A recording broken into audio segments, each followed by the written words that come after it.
প্রিয়াঙ্কার নেকলেসের দাম কত? কয়েকদিন আগেই প্রিয়াঙ্কার পরা একটি গাউন নিয়ে প্রশংসা থামছিল না অনুরাগীদের। সেই আলোচনায় অবশ্য দাড়ি পড়েছে প্রিয়াঙ্কার সৌজন্যেই। একটি অনুষ্ঠানে বিশ্বের সবচেয়ে দামি হীরের নেকলেস পরে হাজির হয়েছিলেন। সেই ছবি নিয়েই শুরু হয়েছে আলোচনা। বিলাসবহুল অলংকারের বিদেশি ব্র্যান্ড বুগেরি তাদের ১৪০তম বর্ষের অনুষ্ঠানে আমন্ত্রণ করেছিল প্রিয়াঙ্কাকে। সেখানেই প্রিয়াঙ্কা একটি সাদা কালো গাউনের সঙ্গে পরেছিলেন বুগেরির সারপেন্টি নেকলেস।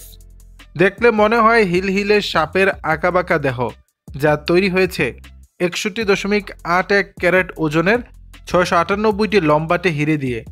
সাপের শরীর থেকে ঝুলছে বড় বড় হীরের লকেট। ৬টি মাঝারি এবং একটি বড় হীরের লকেটের মোট ওজন ১৪০ ক্যারেট। বুগেরির ওই হারটিকে বিশ্বের সবচেয়ে দামি নেকলেসগুলোর মধ্যে অন্যতম বলে মনে করা হয়, কারণ নেকলেসটির দাম ৪০ মিলিয়ন ইউরো। চলতি বছরের ২১ মে বুগেরির ওই নেকলেস পরে তাদের অনুষ্ঠানে হাজির হয়েছিলেন প্রিয়াঙ্কা। তবে হঠাৎই বছরের শেষে এসে সেই নেকলেসটি নিয়ে শুরু হয়েছে আলোচনা। বুগেরির অল্টারনা সংগ্রহের অন্তর্গত ওই নেকলেসটি ব্র্যান্ডের সর্বকালের পছন্দের গয়নাগুলোর মধ্যে একটি। বুলগেরির বিশেষ শোরুমে প্রদর্শিত থাকে এই বিশেষ গয়নাটি। দর্শক, বিষয়টি নিয়ে আপনাদের মতামত জানাবেন নিচের কমেন্ট বক্সে।